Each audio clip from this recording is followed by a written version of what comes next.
ಮೊದಲೇ ಶತಕೋಟಿ ದೀರ್ಘದಿಂದ ಪ್ರಣಾಮ ಸಲ್ಲಿಸಿ ಇವತ್ತಿನ ದಿವಸ ನಾವು ಗಿರಿಮಲ್ಲ ಬಾಳಿಕೆಯವರ ತೋಟಕ್ಕನ್ನು ಬಂದು ಭಾಳ ಸಂತೋಷ ಆಯಿತು ನಮಗೆ. ಅವರು ಹಿಂದಿನ ವಾರ ವಾಟ್ಸಪ್ದಾಗಿ ಕಾಯಿ ಹರಿಯುವುದು ಮತ್ತು ಕಾಯಿ ಲೋಡ್ ಮಾಡೋದನ್ನು ಕಳಿಸಿದರು. ಕಾಯಿ ನೋಡಿದೆ ನಾನು. ಈ ಕಾಯಿ ಸೈನಿಂಗ ಮತ್ತು ಇದರದ್ದು ಸೈಜ ನೋಡಿ ಭಾಳ ಖುಷಿ ಆಯಿತು. ನಾನು ಸೇಬು ಹಣ್ಣೆ ಅಂದ್ಕೊಂಡೆ, ಇದು ಅಷ್ಟು ಸೈನಿಂಗನ್ನು ಈ ಕಾಯಿಗೆ ಬಂದಿತ್ತು.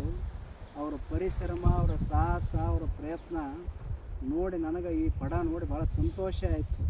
ಎಷ್ಟು ಸ್ಫೂರ್ತಿ ಬಂತು ಅಂದರೆ ನನಗೂ ಕೂಡ ಇಂಥ ಪಡವನ್ನು ಅಲ್ಲಿ ತಯಾರು ಮಾಡಿ ಒಂದು ರೈತರಿಗೆ ಇವ್ರು ಹೆಂಗೆ ಮಾದರಿ ಮಾಡಿದರೆ ಹಂಗೆ ಮಾದರಿ ಮಾಡಿ ತೋರಿಸ್ಬೇಕು ಅನ್ನುವಂಗೆ ನನಗೆ ಸ್ಫೂರ್ತಿ ಕೊಡ್ತಿ ಪಡವನ್ನು ನೋಡಿದ ಕೂಡಲೇ.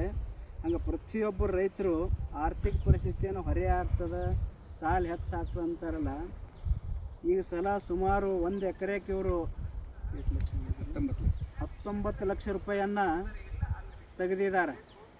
8 ಲಕ್ಷ ರೂಪಾಯಿ ತಯಾರಿ ಮಾಡೋಕ್ಕೆ ಇದು ಲಾಗೋಡಿ ಬಂದರೂ ಕೂಡ ಎಕರೆಗೆ 10 ಲಕ್ಷ ರೂಪಾಯಿ ಲಾಭ ಆಗುವಂಥ ಏಕೈಕ ಪಡ ಅಂದ್ರೆ ಅದು ದಾಳಿಂಬೆ ಪಡ. ಅದು ಕೇಸರ್ ಭಗವಾನ್ ಎ ಬಿ ಸಿ ಕಂಪ್ನಿಯವರು ಹಾಗೆ ಭಾಳ ಕಾಯಿ ತೂಕು ಹಾಗೆ ಇದೆ, ಕಾಯಿ ಸೈನಿಂಗು ಹಾಗೆ ಇದೆ. ಅದಕ್ಕೆ ಪ್ರತಿಯೊಬ್ಬರು ರೈತರು ಇದ್ರ ಉಪಯೋಗ ತಗೊಂಡ್ರೆ ಯಾರೂ ಆರ್ಥಿಕ ಪರಿಸ್ಥಿತಿ ಹೊರೆ ಆಗುವುದಿಲ್ಲ.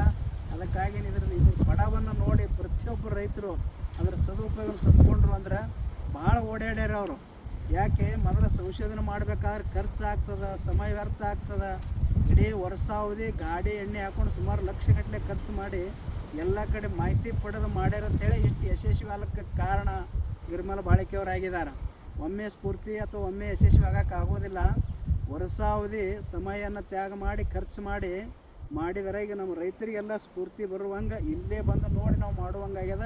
ಅದಕ್ಕಾಗಿ ನಾನು ಕೂಡ ಇಂಥ ಪಡವನ್ನು ಆಶ್ರಮದಲ್ಲಿ ಮಾಡ್ತೀನಿ. ಅವರ ಮಾರ್ಗದರ್ಶನ ತೊಗೊಂಡು ತಾವು ಅವ್ರ ಮಾರ್ಗದರ್ಶನ ತೊಗೊಂಡು ಪ್ರತಿಯೊಬ್ಬರು ರೈತರು 1 ಎಕರೆ 2 ಎಕರೆ ಮಾಡಿರಿ ಅಂತೇಳಿ ಎಲ್ಲ ರೈತರಿಗೆ ನಂದು ವಿನಂತಿ ಆದಂಥದ್ದು ಒಂದು ನಂದು ಪ್ರಾರ್ಥನೆ. ತಮ್ಮೆಲ್ಲರಿಗೆ ಧನ್ಯವಾದಗಳು.